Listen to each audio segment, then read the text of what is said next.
Hello my dear student, समझेंगे बेटा आज की क्लास 12th की फिजिक्स और क्लास 12th की फिजिक्स में बेटा समझेंगे चैप्टर नंबर 2। चैप्टर 2 का नाम क्या है मेरे भाई? स्थिर विद्युत विभव तथा धारिता। स्थिर विद्युत विभव, यहाँ पर विभव होगा बेटा, विभव को आप ध्यान से समझ लेंगे, ठीक है।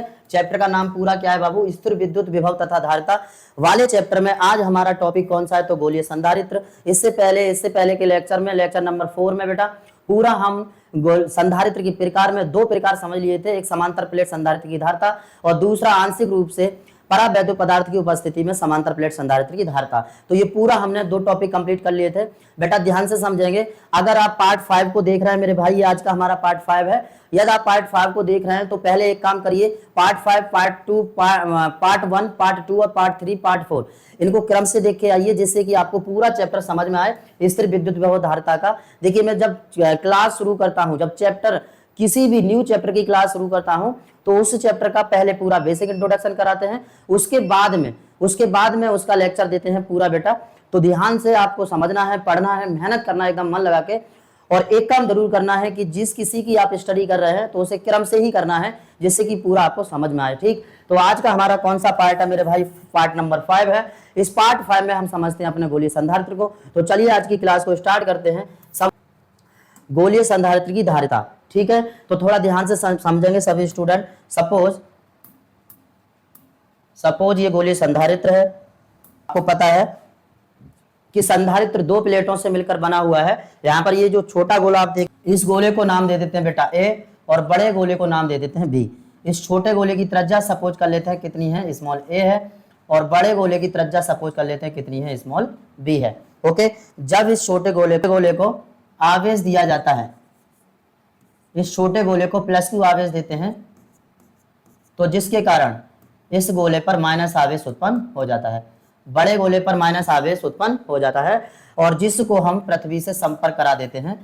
ओके, ध्यान से समझना भाई, जिसको पृथ्वी से संपर्क करा दिया जाता है, राइट। कोई प्रॉब्लम यहाँ तक? कितनी बात समझ गए? तो क्या बोला बेटा यहाँ पर हम यहाँ पर लिख भी सकते हैं। कैसे लिखेंगे? माना कि ए एक छोटा गोला है जिसकी त्रिज्या स्मॉल ए है तथा जिसको +q आवेश दिया जाता है, जिसके कारण बी गोले पर माइनस आवेश उत्पन्न हो जाता है, और जिसका दूसरा ओर हम पृथ्वी से संपर्क करा देते हैं, अर्थात जिसे पृथ्वी से संपर्क करा दिया जाता है, ठीक। इतनी बात आप याद रखनी है, इतनी बात को आपको याद रखना है। कोई प्रॉब्लम यहाँ तक? ये आपका चित्र बनके पूरा कंप्लीट हो जाता है। उसके बाद में अब हम करते हैं इसकी कैलकुलेशन। गणना में सबसे पहले आप क्या निकालेंगे? यहाँ पर देख रहे हैं बेटा, तो गोला ए है और ये गोला बी है, तो सबसे पहले गोले ए पर विभव। ओके, क्योंकि गोला ए पर विभव, गोले ए पर विभव क्या हो जाएगा? तो इसलिए यहाँ पर वी ए बराबर 1/4 pi epsilon naught Q upon A. आप जानते हैं बिंदु आवेश के कारण विभव का फॉर्मूला क्या होता है? 1/4 pi epsilon naught Q upon R होता है। और यहाँ पर बेटा आर नहीं, त्रिज्या हमारी स्मॉल ए है, इसलिए Q अपॉन क्या आया है? स्मॉल ए आया है। ओके, इसे मान लेते हैं इक्वेशन नंबर फर्स्ट। इसी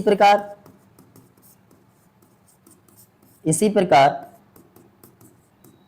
गोले बी पर विभव, तो V ऑफ V बराबर 1/4 pi epsilon naught Q upon V, equation number second. Okay, ये हमने दोनों समीकरण यहाँ पर बना लिए। अब आपको क्या निकालना है? यहाँ पर निकालना है बेटा विभवांतर। तो विभवांतर बराबर क्या होगा? V बराबर VA माइनस VB। V बराबर, अब आप यहाँ पर VA का मान रख दीजिए, तो VA कितना है? 1/4 pi epsilon naught Q upon A minus 1/4 pi epsilon naught Q upon V, ठीक है। अब समझ में आ जाए तो क्या था बेटा? V बराबर 1/4 pi epsilon naught Q upon A minus 1/4 pi epsilon naught Q upon V। यहाँ से V बराबर 1/4 pi epsilon naught Q common ले लो, और बचेगा यहाँ पर 1/A माइनस 1/B। अब उसके बाद में V बराबर 1/4 pi epsilon naught into Q, और A भी यहाँ से बेटा लासा ले लीजिए, B का इधर कर दीजिए, B माइनस A रह जाएगा। ओके, इतना क्लियर हो गया सबको? ठीक है। अब उसके बाद ये आ गया हमारा विभवांतर, ये क्या आ गया भाई, विभवांतर, ये आ गया विभवांतर Q अपॉन बी, C बराबर Q अपॉन बी, क्योंकि हम यहाँ से धारता निकाल रहे हैं तो धारता का सूत्र होता है C बराबर Q अपॉन बी।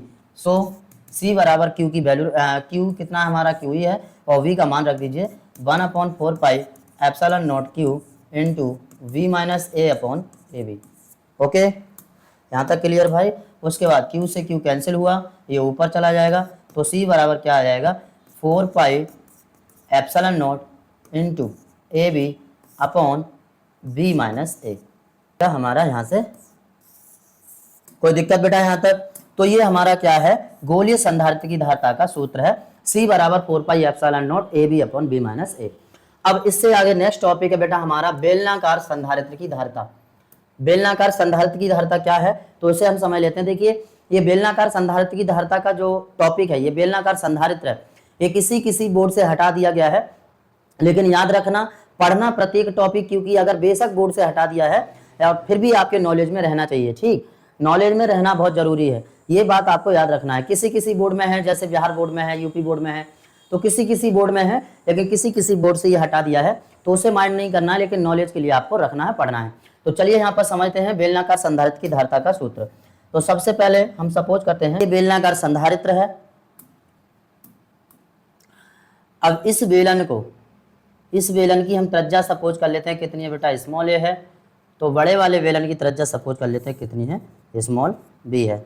ओके, छोटे वाले बेलन की त्रिज्या स्मॉल ए, बड़े वाले बेलन की त्रिज्या क्या, स्मॉल बी। और यहाँ पर इसे हम प्लस आवेश देते हैं, प्लस Q आवेश देते हैं, तो जिसके कारण इसके बड़े बेलन पर माइनस आवेश उत्पन्न हो जाता है, जिसे पृथ्वी से संपर्क करा दिया जाता है। राइट, जिसे पृथ्वी से क्या करा दिया जाता है मेरे भाई, संपर्क करा दिया जाता है। इतनी बात क्लियर सबको? उसके बाद यहाँ पर एक प्रकार से यहाँ पर देखेंगे तो ये इसकी हम यहाँ लंबाई मान लेते हैं जो कि स्मॉल एल है। आवेश, अब यहाँ पर हम करते हैं काम कि इसके किसी बिंदु पर, इसके किसी पॉइंट पर हम बिंदु P सपोज कर लेते हैं। यहाँ पर बिंदु P है, यहाँ से जिसके बीच की दूरी कितनी है, स्मॉल r है। और जहाँ पर दो अल्पांश बिंदु ले लेते हैं जिनके बीच की दूरी सपोज कर लेते हैं कितनी है, dr है। यहाँ पर a ले लो, b ले लो, ठीक है। अब यहाँ पर सपोज कर लेते हैं इसका आवेश घनत्व कितना है, लैम्डा है। इस बेलन का आवेश घनत्व कितना है, लैम्डा है। यहाँ पर पॉइंट A मान लेते हैं, ये पॉइंट B है, जिनके बीच की दूरी सपोज कर लेते हैं कितनी है, dr है। कोई प्रॉब्लम यहाँ पर? ये बेटा हमारा बन गया चित्र। देखिए चित्र को बड़े ध्यान से आप समझा करें, चित्र ही आपका मोस्ट इंपोर्टेंट होता है, चित्र से ही पूरी कैलकुलेशन की जाती है। तो चलिए अब हम इसकी करते हैं गणना। अब इसकी गणना करते हैं, थोड़ा ध्यान से समझेंगे भाई। तो सबसे पहले हमें यहाँ पर निकालना है बिंदु P पर विद्युत क्षेत्र की तीव्रता। तो क्योंकि तीव्रता, तो बिंदु P पर विद्युत क्षेत्र की तीव्रता, इसलिए यहाँ से क्या हो जाएगा, E बराबर 1/2 pi epsilon naught lambda upon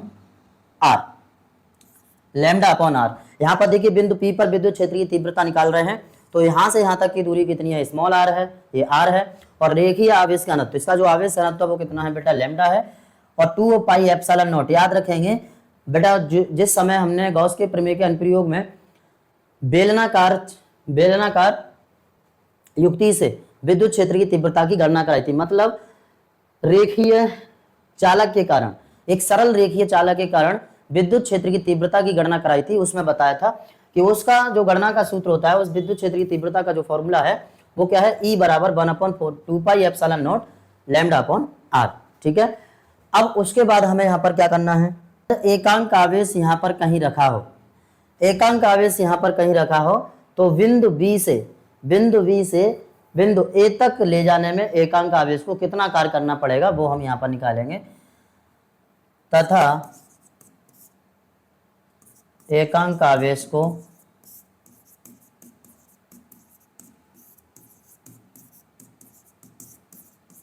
बिंदु B से A तक ले जाने में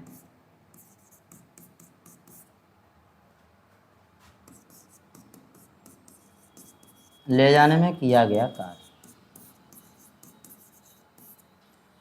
तो बेटा एकांक आवेश को बिंदु बी से ए तक ले जाने में किया गया कार्य क्या होगा?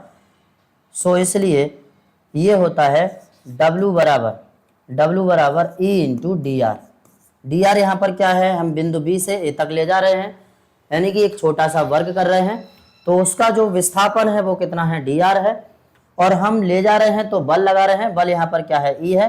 बेटा जब हम प्रतिकर्षण के विरुद्ध कार्य कर रहे हैं तो इसलिए यहाँ पर साइन काय का आ जाएगा, माइनस का आ जाएगा। तो W बराबर यहाँ पर क्या है, minus E into D are. इसे मान लेते हैं इक्वेशन नंबर, इसे मान लो फर्स्ट और इसे मान लो सेकंड। अब उसके बाद हम यहाँ पर करते हैं एकांक आवेश को बी से ए तक ले जाने में किया गया कार्य। जब हम एकांक आवेश को बी से ए तक ले जाने में किया गया कार्य निकालेंगे स्मॉल वी से स्मॉल ए तक, तब हम इसका पूरे का क्या कर देंगे, समाकलन कर देंगे। ठीक, तो देखो नाउ मीन्स अब एकांक आवेश को ए तक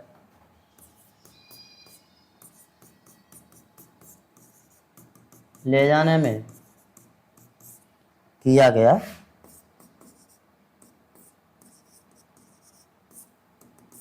कार्य।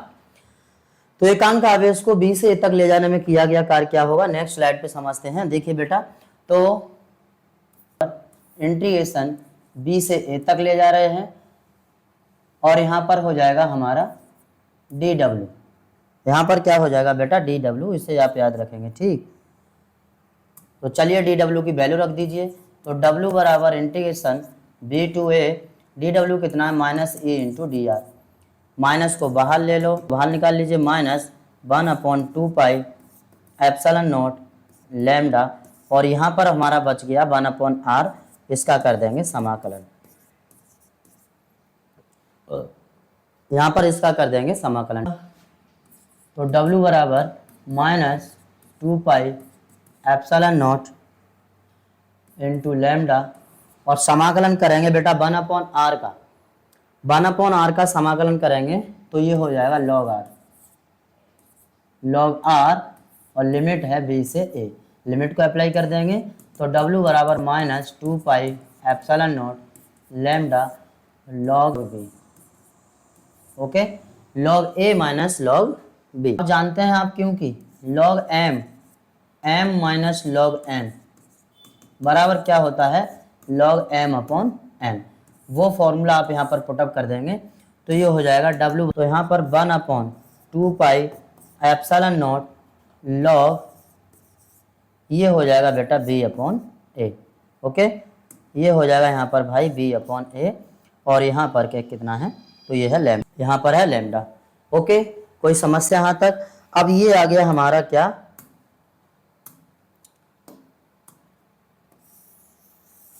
किया हुआ कार्य। अब हम जानते हैं क्योंकि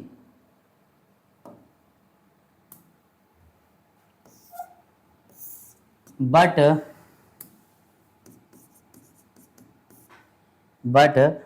OV बराबर होता है W। OV बराबर क्या होता है बेटा, W होता है। तो W की वैल्यू वहां पर आप पुटअप कर देंगे। सो OV बराबर हो जाएगा λ/2 पाई epsilon not log V/a, V/a, ये हो जाएगा हमारा विभव। ये जैसे ही हम विभव निकाल लेंगे वैसे ही हम जानते हैं कि C बराबर क्या होता है, Q/V। तो वैल्यू को उठाकर रख देंगे, पहले से आप स्क्रीनशॉट ले लीजिए अभी, क्योंकि C बराबर क्या होता है, Q/V। सो इसलिए C बराबर Q, यहाँ पर क्या है बेटा, आवेश। तो आवेश बराबर क्या होता है, आवेश घनत्व के क्षेत्रफल या आयतन या लंबाई। तो यहाँ पर क्या है, आवेश घनत्व बेटा यहाँ पर क्या है, लैम्डा है, और लंबाई यहाँ पर क्या है, L है, अपॉन V का मान उठा के यहाँ पर रख दीजिए। तो ये है λ/2 पाई एप्सिलॉन नॉट log V/a। बेटा आवेश बराबर जानते हैं आवेश घनत्व इंटू लंबाई या क्षेत्रफल। यहाँ पर देख सकते हैं ये चालक तार की लंबाई दी है, तो लंबाई और आवेश घनत्व यहाँ पर कितना है, लैम्डा।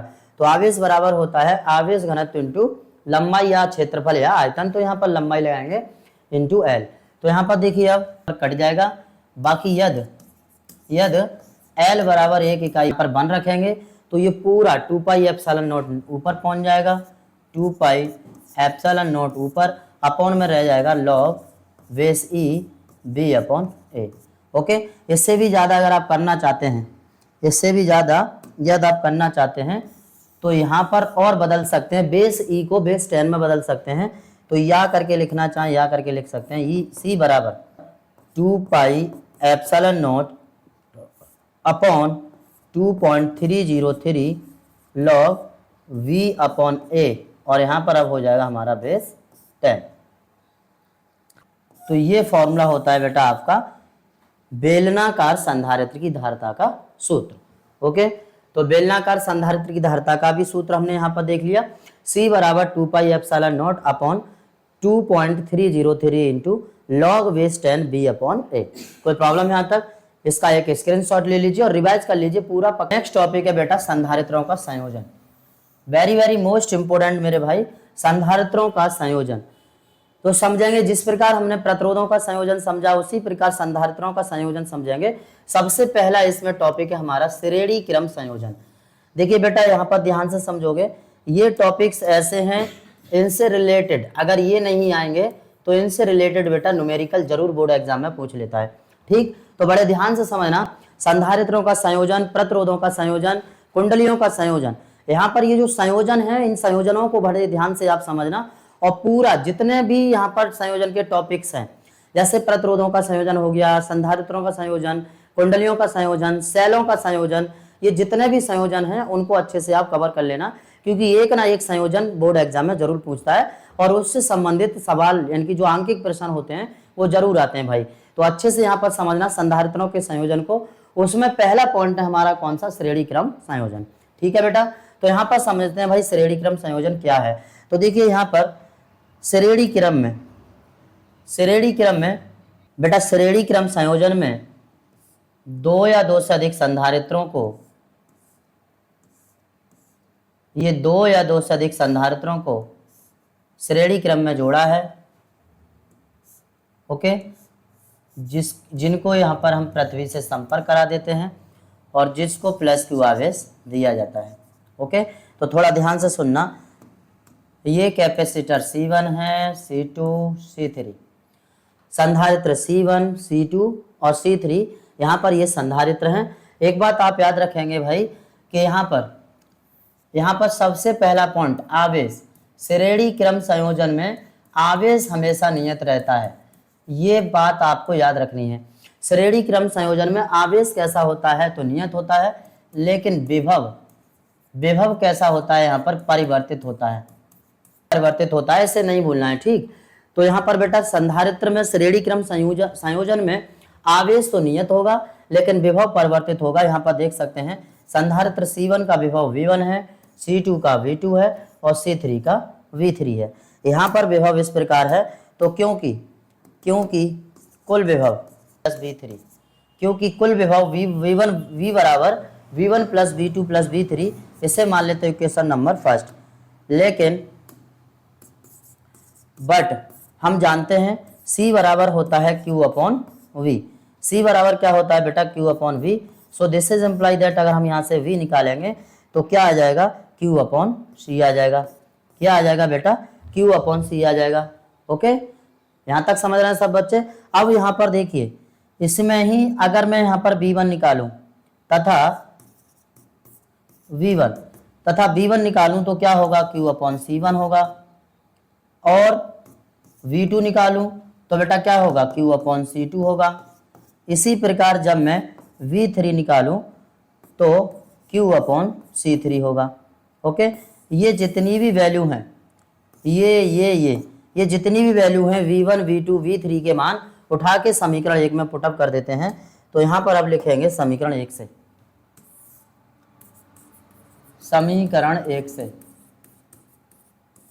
क्या है बेटा? तो V का मान रख दीजिए Q अपॉन C और V1 का Q upon C1 plus Q upon C2 और प्लस Q अपॉन C3। यहाँ से Q अपॉन C बराबर Q कॉमन ले लो तो 1 upon C1 plus 1 upon C2 plus 1 upon C3 ये बचेगा। अब आपको पता है यहाँ पर क्या होगा मेरे भाई, Q से Q कैंसिल तो 1 अपॉन C बराबर 1 upon C1 plus 1 upon C2 plus 1 upon C3 ये आ जाएगा श्रेणी क्रम संयोजन का फॉर्मूला। क्या आ जाएगा बेटा, 1 अपॉन C बराबर 1 upon C1 plus 1 upon C2 plus 1 upon C3 का टॉपिक। तो इतना समझ में आ गया होगा आपको। याद रखना एक बात कि प्रतिरोधों के संयोजन में, श्रेणी क्रम संयोजन में R बराबर R1 plus R2 plus R3 आता है, लेकिन संधारित्रों के संयोजन में 1 अपॉन C बराबर 1 upon C1 plus 1 upon C2 plus 1 upon C3 आता है। ये बात आपको याद रखनी है, राइट। एनी प्रोसेस का प्रकार में संधारित्रों के संयोजन में दूसरा टाइप है समांतर क्रम संयोजन। ध्यान से समझना नेक्स्ट टॉपिक को, समांतर क्रम संयोजन को अच्छे से समझ के चलना। देखिए ठीक है, इस संधारित्र को C1 नाम दे देते हैं, C2 और C3। इसमें आप याद रखना सभी स्टूडेंट कि यहाँ पर आवेश कैसा होगा। अभी अभी हमने समझा था श्रेणी क्रम समूहन में आवेश तो वहाँ नियत था, लेकिन आवेश यहाँ पर कैसा होगा बेटा, परिवर्तित होगा। श्रेणी क्रम में आवेश नियत और समांतर में आवेश कैसा होगा, परिवर्तित होगा। और यहाँ पर विभव कैसा होगा बेटा, नियत होगा। मतलब बिल्कुल अपोजिट हो जाता है, थोड़ा ध्यान से समझना, ठीक है। श्रेणी क्रम संयोजन में आवेश नियत, लेकिन समांतर क्रम संयोजन में आवेश परिवर्तित, और श्रेणी क्रम संयोजन में विभव परिवर्तित, और यहाँ पर समांतर क्रम संयोजन में विभव कैसा होता है, नियत होता है, जो कि ये है। ओके, अब यहाँ पर याद रखोगे इसे आवेश दिया जाता है प्लस Q आवेश, तो ये सपोज आवेश Q1 है, ये Q2 है, और ये आवेश सपोज क्या है, Q3 है। जब यहाँ पर आवेश परिवर्तित है तो यहाँ पर होगा क्या, तो क्योंकि Q1 plus Q2 plus Q3, but क्योंकि C बराबर होता है Q अपॉन V, C बराबर क्या होता है, Q upon V, so this is employee that अगर हम यहाँ से Q निकालेंगे तो हो जाएगा C इंटू V। तथा थोड़ा ध्यान से समझना भाई, तथा जब हम Q1 निकालेंगे तो C1 V हो जाएगा, और Q2 निकालेंगे तो C2 इंटू V हो जाएगा, और Q3 निकालेंगे तो C3 इंटू V हो जाएगा। समीकरण 1 से, तब समीकरण 1 से अब ये Q1 Q2 Q3 के मान उठा के समीकरण 1 में पुटअप कर दीजिए। इसे समीकरण 1 का नाम दे दो बेटा। तो यहाँ पर Q की जगह रखेंगे C इंटू V बराबर C1 into V plus C2 into V plus C3 into V। V यहाँ से कॉमन ले लो तो C इंटू V बराबर V into C1 plus C2 plus C3, और यहाँ से B से B क्या हो गया बेटा, कैंसिल हुआ यहाँ से, तो बचा C बराबर C1 plus C2 plus C3। ये आ गया हमारा फाइनल कैलकुलेशन समांतर क्रम संयोजन। ओके, तो याद रखेंगे प्रतिरोधों के संयोजन में और संधारित्रों के संयोजन में यही डिफरेंट होता है कि यहाँ पर समांतर क्रम संयोजन और श्रेणी क्रम संयोजन बिल्कुल उल्टा आता है, प्रतिरोधों के बिल्कुल अपोजिट आता है। कैलकुलेशन सेम होती है, याद रखना, कुछ भी हटके नहीं है, सब कुछ एक ही जैसा है। यहाँ पर बस यहाँ पर संधारित्र है तो C1 है, C1 C2 C3 है, और वहां पर प्रतिरोध है तो बेटा वहां पर R1 R2 R3 होता है। ठीक, ये बात आप याद रखेंगे। ये भी आपका हो गया फाइनल। अब नेक्स्ट बेटा हमारा टॉपिक है संधारित्रों में संचित ऊर्जा। बेटा संधारित्रों में संचित ऊर्जा याद रखेंगे, संधारित्रों में संचित ऊर्जा गुणा आवेश। ओके, ये याद रखना, ये छोटी सी लाइन है। संचित ऊर्जा, संधारित्रों में जो संचित ऊर्जा है वो क्या होता है, औसत विभव इंटू आवेश। मतलब इसे क्या कहेंगे यहाँ पर, औसत विभव तथा आवेश के गुणनफल को संधारित्रों में संचित ऊर्जा कहते हैं। ठीक, इतनी बात क्लियर यहाँ पर समझ रहे हैं। तो संचित ऊर्जा, अब यहाँ पर औसत विभव क्या होगा याद रखना, औसत विभव का मतलब है प्रारंभिक विभव यहाँ 0 प्लस अंतिम विभव V/2 इंटू आवेश यहाँ पर क्या हो जाएगा बेटा, Q हो जाएगा। तो 1/2 इंटू Q इंटू V, और इसको हम प्रदर्शित करते हैं U से ऊर्जा को। कोई प्रॉब्लम यहाँ पर, ये हो गया। अब हम जानते हैं क्योंकि क्योंकि C बराबर होता है Q अपॉन V। सो अगर हम यहाँ से V निकालें, सो इसलिए Q निकालें तो Q बराबर हो जाएगा C इंटू V। तो यहाँ से फॉर्मूला क्या हो जाएगा बेटा, 2-3 फॉर्मूले बनाएंगे तो U बराबर यहाँ से निकल आएगा 1/2 इंटू Q। Q की वैल्यू को रख दीजिए उठा के, कितना है C इंटू V है, इंटू V, तो V का V में होगा तो यहाँ पर हो जाएगा स्क्वायर, तो 1/2 CV स्क्वायर। एक फॉर्मूला यहाँ से ये हो गया, देखो एक ये 2 फॉर्मूला। संचित ऊर्जा के कई फॉर्मूले होते हैं। अब यहाँ से और भी निकाल सकते हैं, तथा V बराबर Q अपॉन C, ये भी फॉर्मूला रख दो यहाँ पर उठा के। किसकी जगह रखेंगे, तो ये V की जगह रख देंगे उठा के, तो ये हो जाएगा U बराबर Q का Q में करेंगे तो Q स्क्वायर बाई 2। एक फॉर्मूला यहाँ से ये बन जाता है। तो इस प्रकार संधारित्रों में संचित ऊर्जा के 3 फॉर्मूले बनते हैं बेटा। एक फॉर्मूला ये है, दूसरा ये है और तीसरा ये है। याद रखेंगे डेफिनेशन, एकदम सिंपल सी परिभाषा इसकी। क्या कहेंगे, संधारित्रों में संचित ऊर्जा किसे कहते हैं, परिभाषा अगर पूछ ले संधारित्रों में संचित ऊर्जा, तो एकदम सिंपल भाषा में आपको बता देना है। संधारित्रों में संचित ऊर्जा उसके औसत विभव तथा आवेश के गुणनफल के बराबर होती है, यही इसकी डेफिनेशन है। ओके, यहाँ तक आज हमारी क्लास पूरी फिनिश हुई। इससे आगे नेक्स्ट क्लास में लेके आएंगे बेटा आवेशों से पुनर्वितरण, ऊर्जा हानि, ये सारा कुछ हम डिटेल डिस्कस करेंगे नेक्स्ट क्लास में। आज के लिए इतना ही। सभी बच्चे पढ़ते रहेंगे, मन लगा